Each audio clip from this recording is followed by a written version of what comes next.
is Reverend Dr. Nikita Kimbarai Imani. I am a professor of Black Studies at the University of Nebraska, Omaha.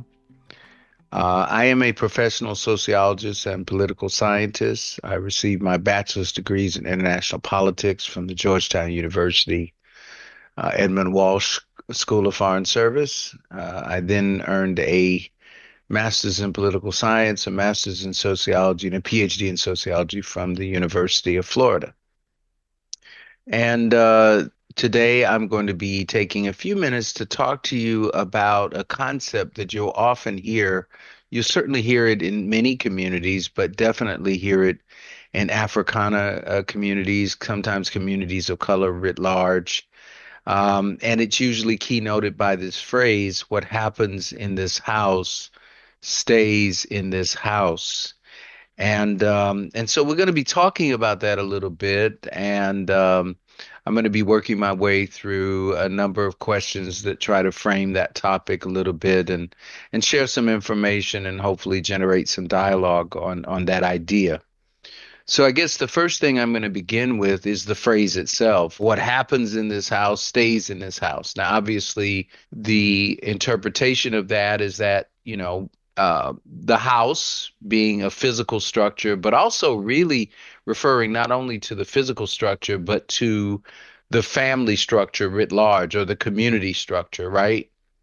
And so this could be an individual family, it could be a community. It could be a church, it could be an organization, but the idea is that we together constitute the house. So it's about the physical structure, but it's more about the individuals who are together in this social entity, whatever it happens to be.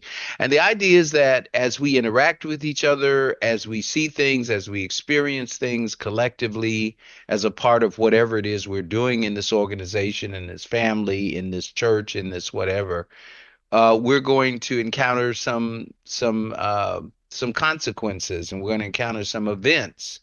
And the idea is that those consequences, those events, and those other things are not to be shared or communicated about or discussed outside of the confines of the people who are in that little circle, that little community.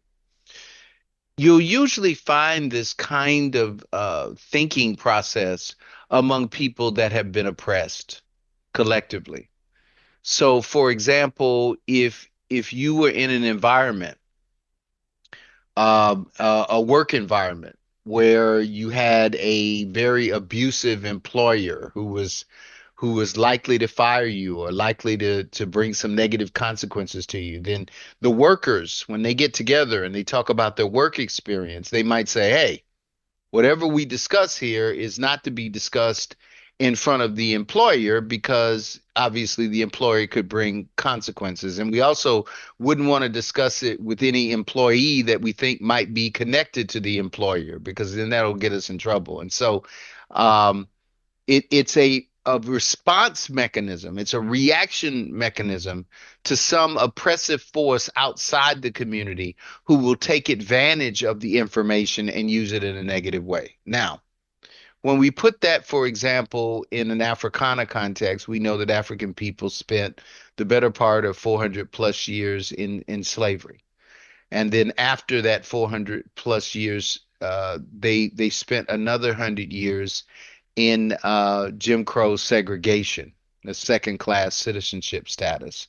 And we know that after that 100 years, they've spent a lot of the march from that period to modernity in a situation where they've had to worry about external consequences. For example, during slavery, you obviously had to worry about the slave master, the slave mistress. You had to worry about the overseers and the drivers. You had to worry about slaves who might rat you out to those forces. And the punishments could be swift and certain and extremely severe. They could range from death to having to dismemberment to being burned alive or shot or hung or any number of consequences. So the idea was you don't want them to get any information about anything that might expose you to that danger. And it's a perfectly common sense kind of response when you're in that environment. If you're in segregation, we know that even though you didn't have a slave master and a slave mistress anymore, you did have local officials. You had the police departments or sheriff's departments. You had the white citizens councils. You had these other entities that, again, if they got information that they considered negative or somehow impugned your community or impugned your family or impugned you, they could bring occupational consequences, educational consequences, economic consequences, and physical consequences to bear. Now, after living in that circumstance, Africana people, really reified this idea that, okay, what goes on in this house, what goes on in this community, what goes on has to be kind of prevented from going outside because the outside force will use it against us. Well, as shocking as it may be, slavery has ended and the system of legal segregation has ended. Carter G. Woodson wrote a book called The Miseducation of the Negro. And in that book, he talked about the true nature of enslavement. And he said, there had been this definition of slavery that was about physically holding people in bondage. But his argument was that you can take the physical chains off a person and they can remain cognitively, mentally, psychologically in bondage.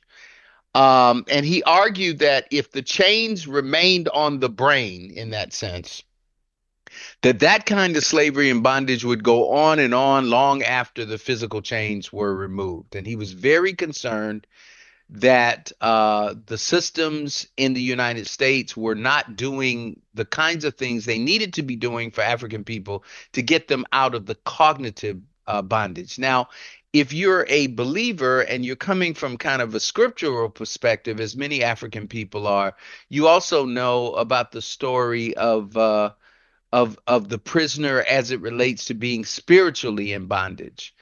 And so, there's a scriptural reference in which you talk about some people that are in chains again, and then circumstances develop where their chains fall down and they're suddenly freed, and they still, in a sense, are not free because spiritually they haven't let go of the system of oppression. And as a result of that, they continue to stay in their prison. In the same way, mentally, you can kind of stay in your prison. Now, that also means that when you're in a prison, you develop prison ways of operation and prison ways of thinking, right? Because that's how you function in a prison environment. African people continue in many ways to function in that environment. So they've retained this notion what happens in this house stays in this house. Well, there certainly are some matters in a house that you want to keep to yourself. You don't necessarily share your social security number with everyone, your address with everyone, your pictures of your family with every single person, what you're doing, what your schedule is, where you work, what kind of car you have.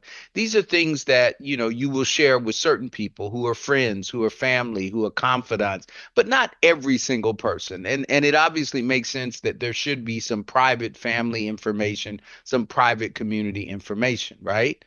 Uh, but there are some things that are not, uh, in a sense, not, first of all, not conducive to the well-being of the organization or the structure, whether it's the church or it's a club or it's a family or a community.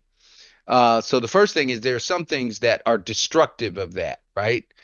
And the second thing is that there are some issues where the consequences extend beyond the family or the church or the institution. In those two cases, you really have to kind of watch that idea of what stays in this house or what happens in this house stays in this house. A good example is that we have people in our community who engage in active violence against other members of the community, right? We have obviously a relatively high rate of homicide. So we clearly have some people in the community who use weapons and acts of violence against others. Well, first of all, that obviously it is not good for the community. If members of your community are being victims of violence and they're being killed and they're being hurt, that's not good for the community. And the consequences of that are going to go beyond the community to the larger society, to economics, to education, to family, to whatever. And so that issue is one that doesn't need to be held secret. If we know people who are killing people in our community, we really do need to make sure that those people are turned over to the proper authorities so that our community members don't die. Um, and you'll find that just as we sometimes protect those who kill or maim or commit those kinds of acts of violence, the more intimate the level of violence, the more likely we are to try to keep it insular. And I have in mind now talking about things like rape, things like domestic assault, child molestation.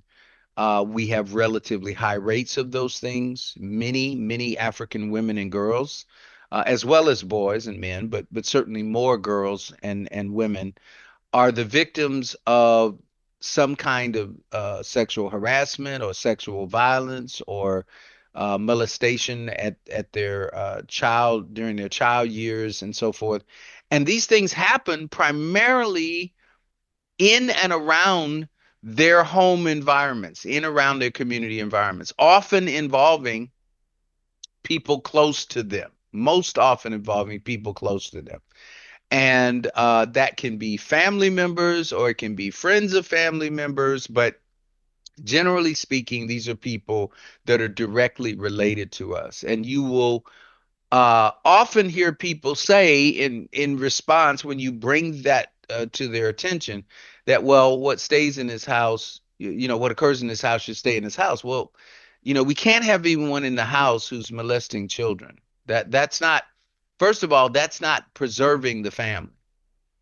If someone's being molested, the person who's being molested is being hurt and the family's being hurt because their relationship with everyone else in the family and everyone else in the community is being destroyed. It's being physically destroyed, it's being psychologically destroyed, it's being spiritually destroyed. So there simply is no argument that protecting a child molester or rapist or someone who commits domestic violence against women, these things are not protecting the community. So if you're aware of these things and you know these things are going on and you do nothing about them, you can't make the excuse. I mean, you perhaps might want to say that you're a coward and you just don't want to face up to your responsibilities, and that's your right. But you can't use the argument that I'm helping the community by allowing people to hurt women and children and men and boys and other people in our community. You simply cannot sustain that. That's not credible. It's a little bit as if I'll put it in a different context. If I was in charge of a bank and I had all your money in my bank, so I got all your money, right? All the money you need to do the things you want to do in life. It's in my bank. You trust me to keep your bank safe. Now, I allow a bank robber, someone that I know is a bank robber who's going to steal money. I allow them to come and work and operate in my bank. And they start stealing the money, and eventually they steal all the money and they steal your money. You clearly would have a legitimate claim to say that I have been engaged in a kind of dereliction of duty because I'm not supposed to allow someone that I know is going to steal and destroy the bank to take your money. It's my job as soon as I see someone that looks like a bank robber to say, look, you cannot be in this bank. And if you attempt to rob this bank, I'm going to have to stop you or bring in other agents that are going to stop you. And that may include calling the police or calling outside elements to come in because you are threatening the integrity of the bank. Now, if your bank is important, let's ask about your job. If you're working at a job, let's say in this case, you're running the cash register. You're counting on the people who run your business to protect you. They're going to have emergency buttons. They're going to have closed circuit cameras. They're going to have doors that you can lock and so forth. Now, let's assume They allow someone who they know is going to rob you and potentially hurt you and take things out of the store. They let them come in. Again, you'd have a claim. You say, wait a minute. I'm working here for you. I'm helping your business. It's your responsibility to provide me with protection and keep out people who are going to destroy my job environment, endanger me and my well being. If your job's important, right? If your bank's important, how much more important is your child, your family?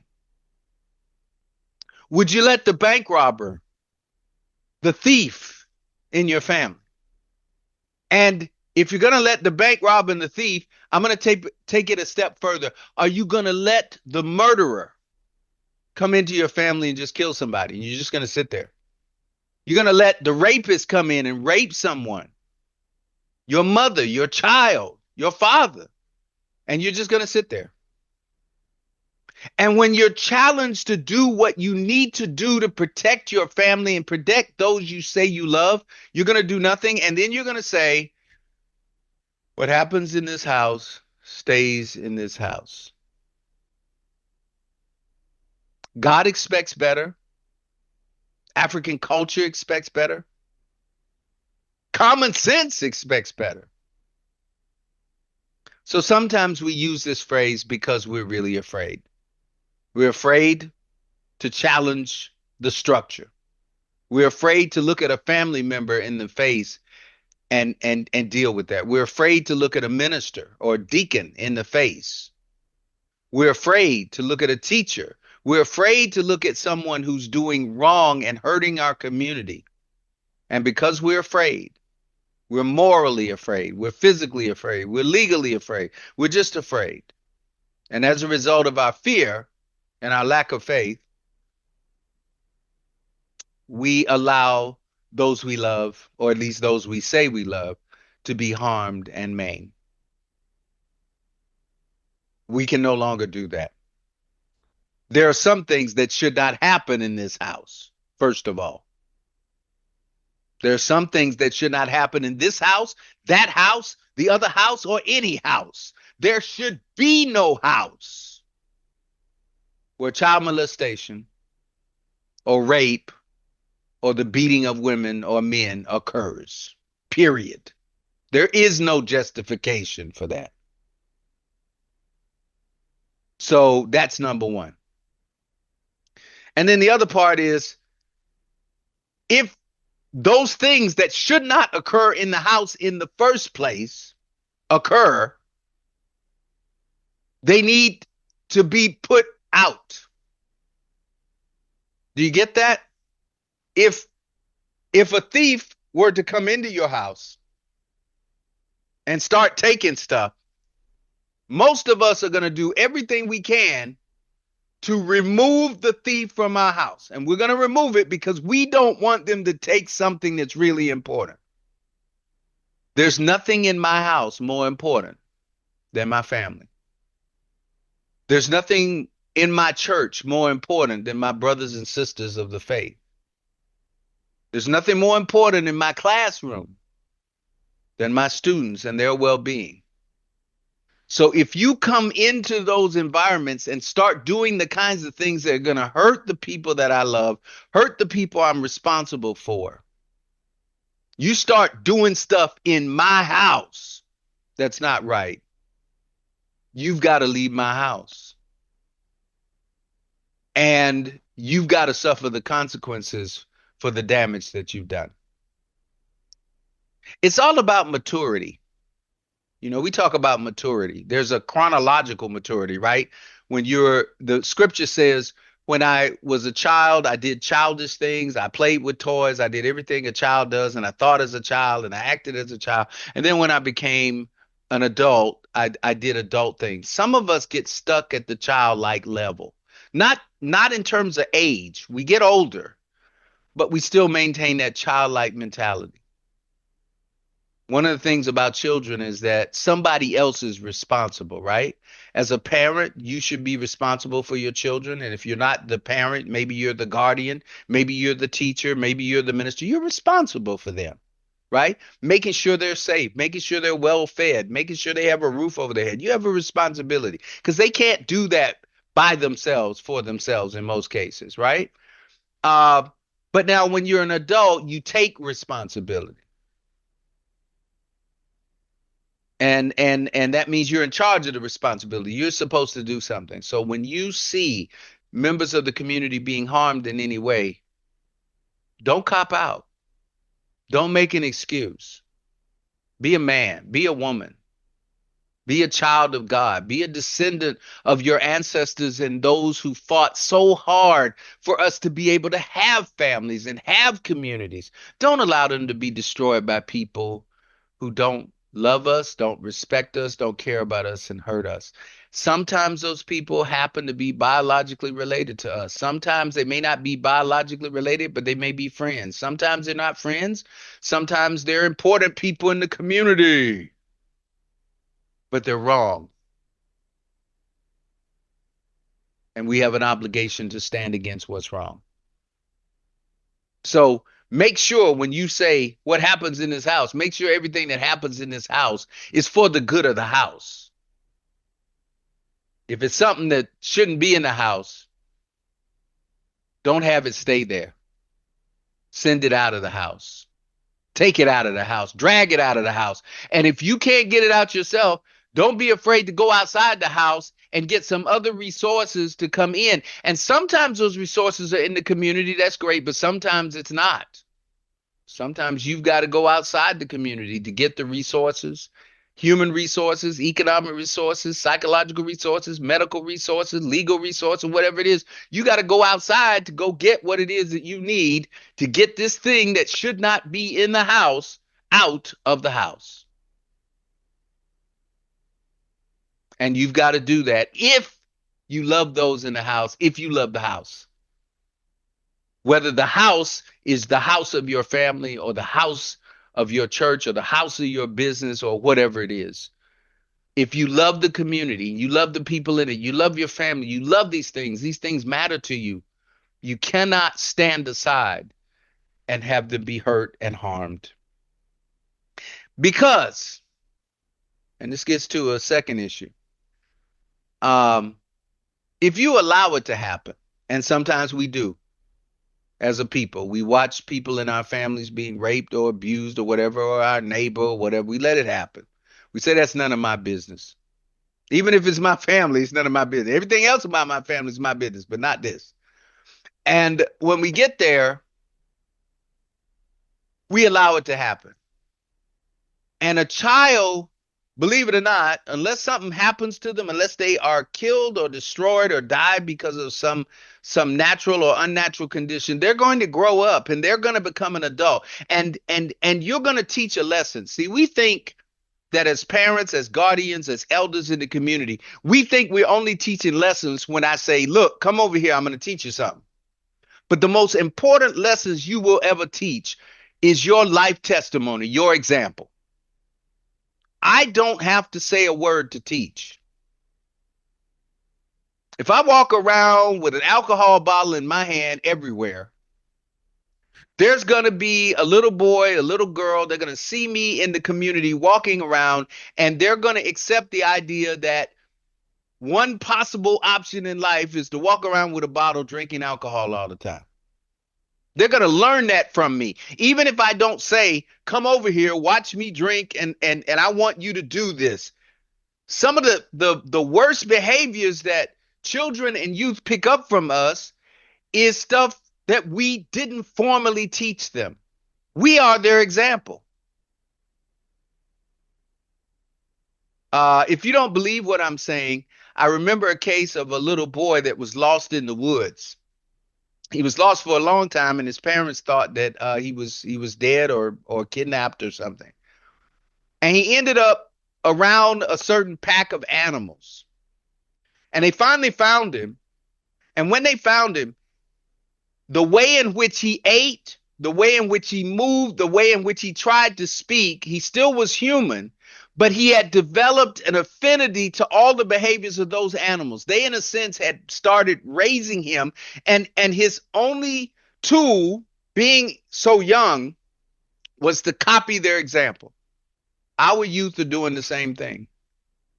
So now we need to ask the question, what do they learn if they're being hurt or they're watching someone be hurt? And I start as an adult, right, giving them the example. I say, what happens in this house stays in this house when they're the ones being victimized. Maybe they're the victims of child molestation. Maybe they're watching mama be the victim of domestic violence. Or they're watching something else in the community that's inappropriate, immoral, deadly. What are they learning when we do nothing? Not only are they learning from the negative behavior, but they're also learning something when we do nothing. That's even worse. It's one thing for me to fail at my moral responsibility to stand up, but it's another thing entirely to tar and feather the future generations of children in our community and youth by letting them know that, you know what, if you're in my community, I'm not going to stand up for you. And we're a community that doesn't stand up for what's right, doesn't resist evil. And you know what they're going to do? They're going to grow up and be adults who do the same thing. The exact same thing. If you do a statistical analysis on a lot of our families, you'll see that domestic abuse, child molestation, and rape travels in families and across families and across neighborhoods, generation after generation, causing generational trauma. So many children of alcoholics become alcoholics, who create more children who become alcoholics, and with abuse throughout the entire cycle. This is why courage is so important. Somebody's got to stop this stuff from going on in the house, because what goes on in the house is going to go on in the house perpetually until a man or a woman with courage and conscience says, not in my house. In scripture, we say essentially something along the lines of, as for me and my house, we will serve the Lord, or we'll serve God. I don't know what you're doing over there, but as for me and my house. Now, if I believe that, and most of our people do, whether Christian or Muslim or whatever, we generally believe that our household and our family and our marriages and our children, all these things are sacred things to God. Where does rape, child molestation, and this other stuff fit in? Where does rationalizing that fit in? Where does excusing that fit in? It doesn't. It doesn't. And there's no reason to introduce that seed into your family. Generational trauma is a little bit of a misnomer, because the word generation comes from gene. And it has this way of suggesting that, you'll hear people say sometimes, that's just the way they are. As if somehow genetically you have to do these things. But rape isn't genetic. Child molestation isn't genetic. These are behavioral patterns that you may have seen and witnessed, and you may get into these patterns of behavior, and then if you have no consequences and you have a community that explains it away and excuses it, then it keeps happening and it spreads. What about secrecy? What does this do to secrecy? It confuses children about what secrecy is. They get to the point where they become non-communicative. But if someone's hurting your child, don't you want to know? If someone's hurting your mama or your daddy, don't you want to know? If someone were hurting you, wouldn't you want to tell somebody? But if you go to the people who say they love you and care about you, and they give you this line that it's got to be shh, a secret. Suffer in silence. Then you're going to develop, first of all, you're not going to develop any trust in them. Why should I trust you if I came to you as my mama? I came to you as my daddy. I came to you as my granny. I came to you as my minister. I came to you as a police officer. I came to you, whoever you are in authority in our community. I came to you because I was being hurt because something was going wrong. And you give me something like, well, I can't say anything because, what stays in this community, what stays in this house, look, I'm going to develop a mistrust. So don't be surprised when something severe goes on and I don't run to you. I don't come talk to you because talking to you doesn't get anything done. And that means that then I start looking for alternative ways. And we all know what happens when a person doesn't have a legitimate way to express an injustice that has been done to them. They're going to look for an illegitimate way, right? We know what happens when you take all the jobs and there's no way to make money legit. Everybody's going to make money hustling. If someone is brutalizing me physically and you don't do anything about it and I can't get any help from the people that are supposed to help me, don't think that nothing's going to happen. I could assault them or commit an act of violence against them. I could destroy myself, holding myself responsible. So then I help them commit violence. I help them destroy me. I could be suicidal. I could turn to drugs or alcohol. But in some way, I'm going to respond. You cannot put a human being through trauma and do nothing and expect them to just be okay. And that's another lie we tell ourselves a lot of times. A lot of us, we grew up, we had been raped, or we had been the victim of child molestation, or we had been a person who saw violence in the family, or whatever else we saw, and we kept it silent, we kept it secret, and we keep telling ourselves that we're okay. I used to always say the first sign that somebody's not okay is when they keep saying they okay. We all know, for example, the person who says, I'm not racist. And every time they see you or they see a person of color or someone different than them, they want to remind everybody, I'm not racist. I'm not racist. Well, the people that are really not racist, they don't keep saying that. We have the same thing in our community. Yeah, everybody in my family got killed, but I'm okay. There's no way as a human being that you could be okay with those you love and care about. Now, you must not love them if you don't feel anything, and I know you're lying. But what you're doing is you're trying to psych yourself out. It's a little game you play with your mind. And I bet if I keep talking to you, if I could get you in what we might call a psychotherapeutic setting or a spiritual setting, you'd break down that wall. And at some point, you might even break into tears. I've seen grown men, manly men, that would never cry, who came in for a spiritual consultation or shared stuff with me that was part of that secrecy that we imposed, just to protect the house. And they cried like babies.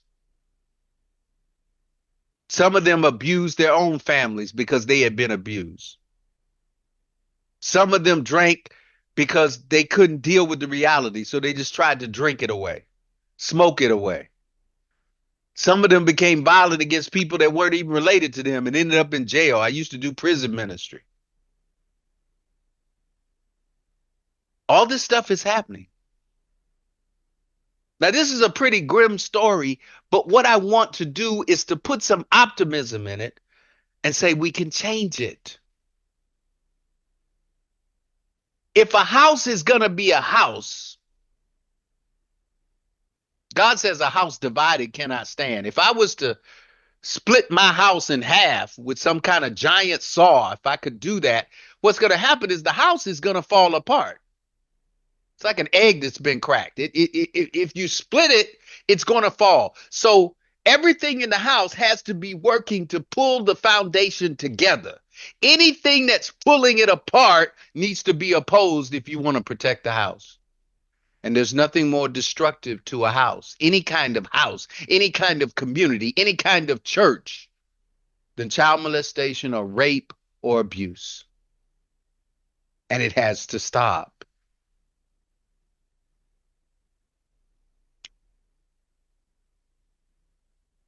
This becomes when we keep telling ourselves that, you know, we have to do this, it becomes a socialization, right? Because grandmama says it, and then mama says it, and then daddy says it, and then the kids say it, and they tell the other kids, and it becomes a socialization. And nobody in the community is going to say anything, and it's going to keep happening. And lives are still going to be destroyed. Families are going to be destroyed. And the whole time, the people who are allowing that to go on are going to say, I'm doing this because I love the community. I used to have a saying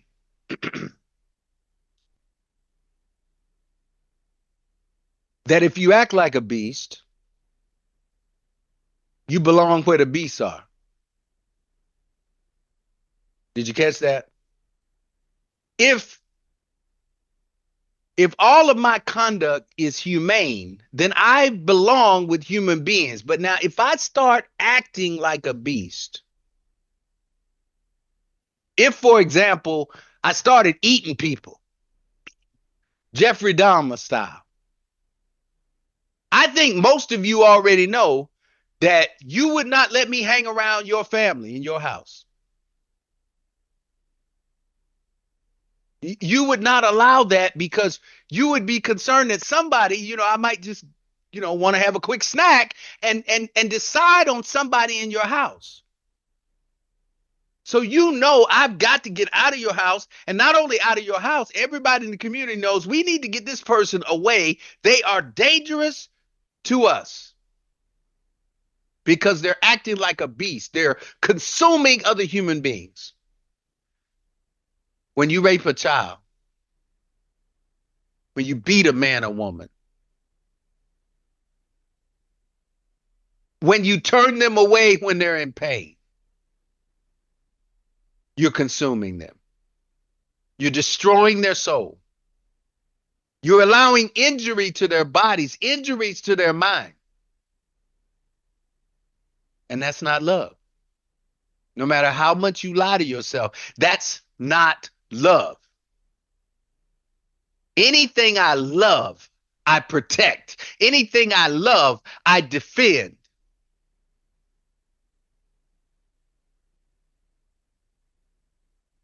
And this becomes, after the socialization, part of our culture. We now have a situation where it's actually culturally normal among many of our people to allow death and mayhem. We have communities where the death rate for young men is higher than the death rate for all people in some whole countries. We have cities where the death rate in those cities is greater than the death rate in countries. And we have leaders and important people in the community who walk around and say, well, that's not too bad. We only had 123 homicides. 123? There are countries that have not had 123 homicides. And we have that in our community. Often crimes committed by other people in our community, and that's okay. We have become those who expect to be abused by ourselves. We can change it, but it's going to require courage. And it's going to require changing this idea that this is supposed to stay in our communities as if it's ours. This was not us. This was what we learned from the system of oppression. For more than 400 years, our girls and women and boys were raped and molested. It wasn't even an accident. It was on purpose because that's how they generated the slave population when they could no longer import slaves. Now, if that was a function by the slave master for slavery, why would we allow it now? There's no reason. It was a slave master who could walk in at any moment and use a stick or a piece of wood or stone and beat us mercilessly because he had a bad day or she had a bad day. They took it out on us and we couldn't do anything. How could we possibly, having suffered that and seen it and know it, allow it to happen anywhere in our communities at the hand of anyone, especially those we call family or friends? We cannot.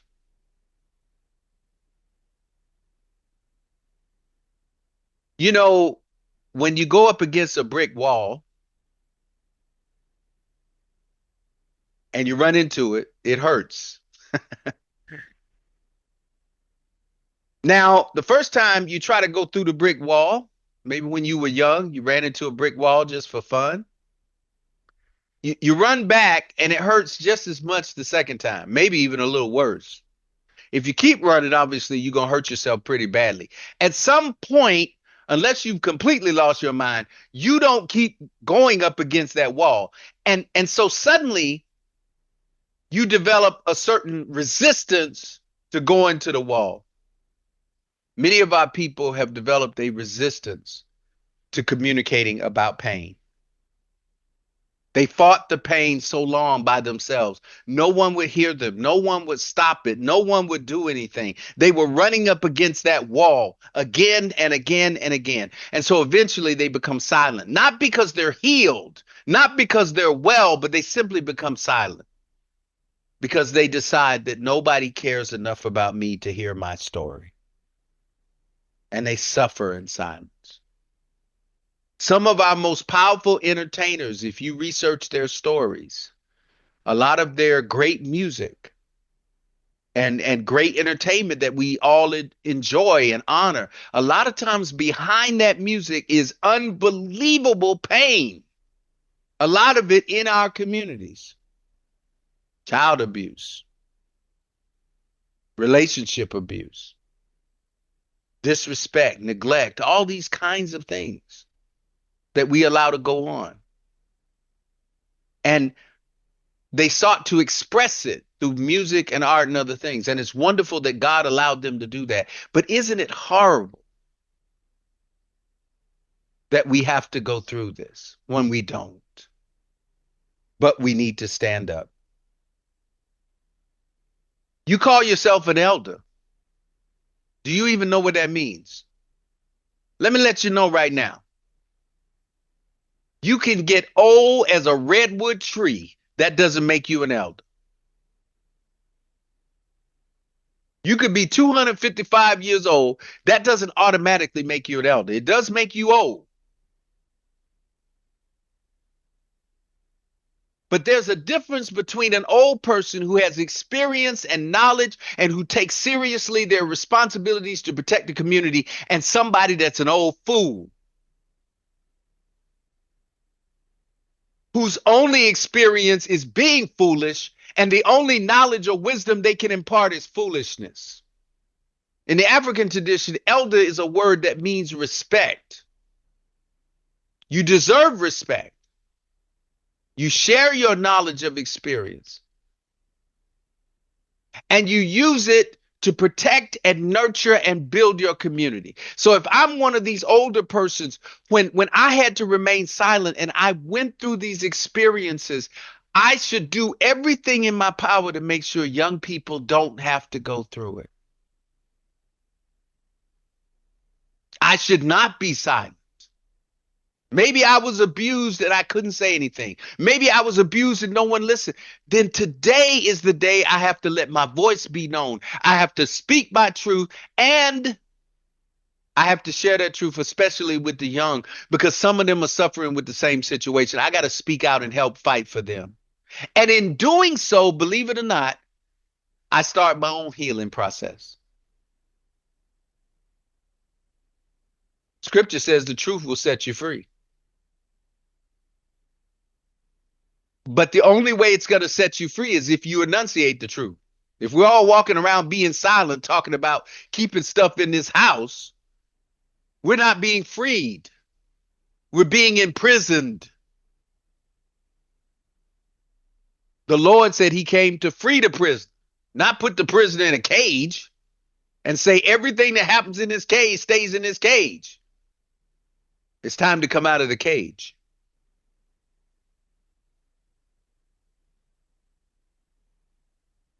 Accountability. One of the big problems we have in our community is we complain about it. We don't have accountability. Politicians don't do what they say they're going to do. Ministers often defraud the people. Come on now, church folks. Y'all know I'm talking the truth. Um, the stuff that leaders and important people say they're going to do, they don't do and whatever. And we all talk about it. And we wonder what happened to accountability. Do you know the most basic unit of accountability in the African tradition is your family? That is the most basic unit of accountability. Ask any African anywhere on the continent, even today, and the most important thing to them is their family connection. That's where our accountability comes from.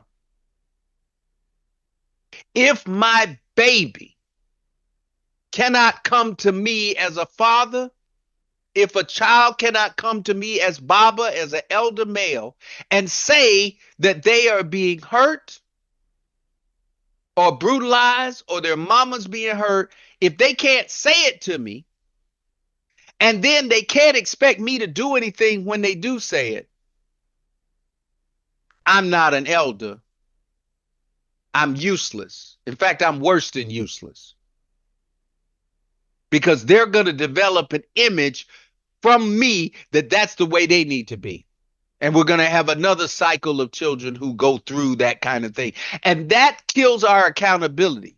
If I'm no good at protecting my baby, if I'm no good at protecting my church, if I'm no good at protecting the youth, the future of my own community, then why should you trust me with politics?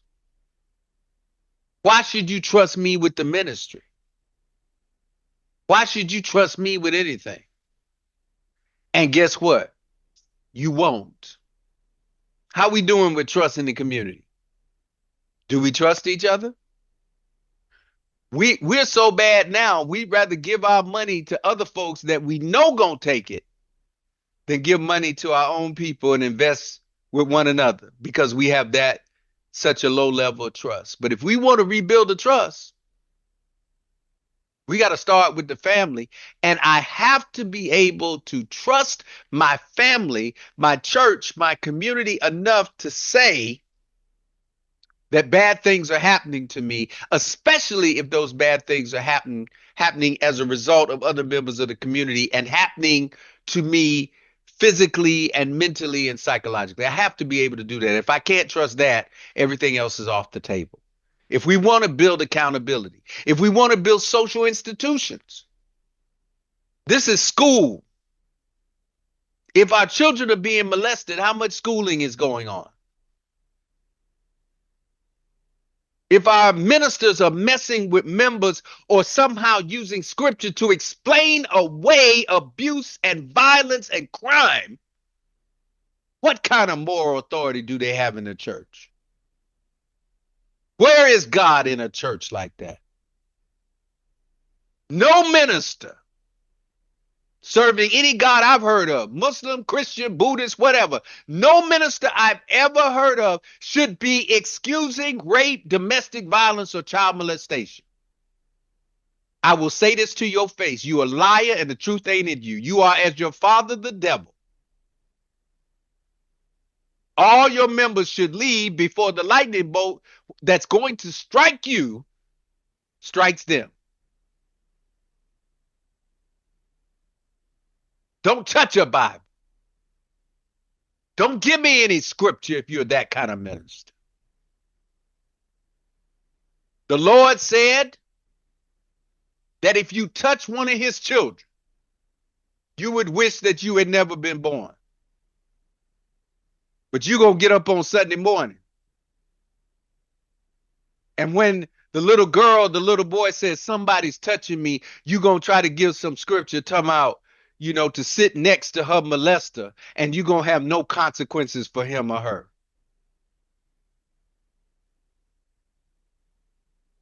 That's no leadership, spiritual, moral, or community.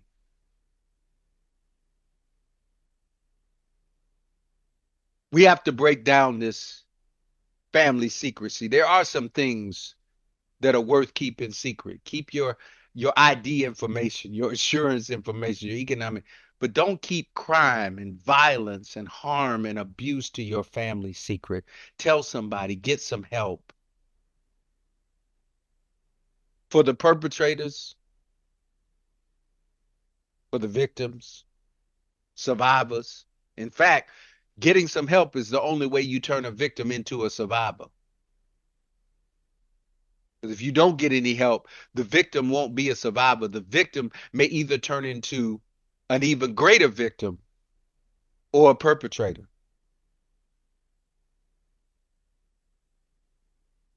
So how do we tell our story? We tell our stories through, as I said, art and culture. We tell our stories through plays. We tell our stories through all kinds of creative means. But we've got to tell these stories. We've got to bring attention to this set of silent killers. We got to speak our testimony. Because once we speak it, then we can think about healing. And there's different levels of healing, right? There's spiritual healing. There's that individual healing that might involve therapy and psychological tools.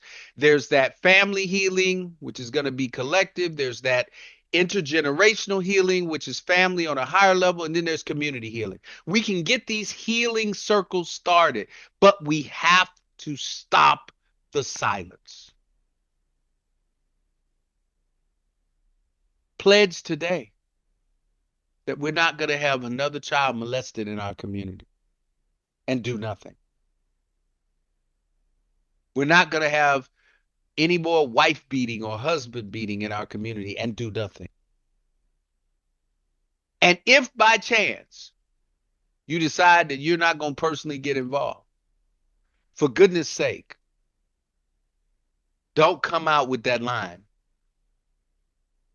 What happens in this house stays in this house. Because if Satan is in the house, it's time to go outside.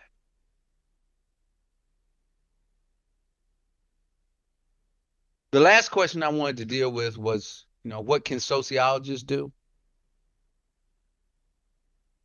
I really think the question has to be rephrased. What can our sociologists do?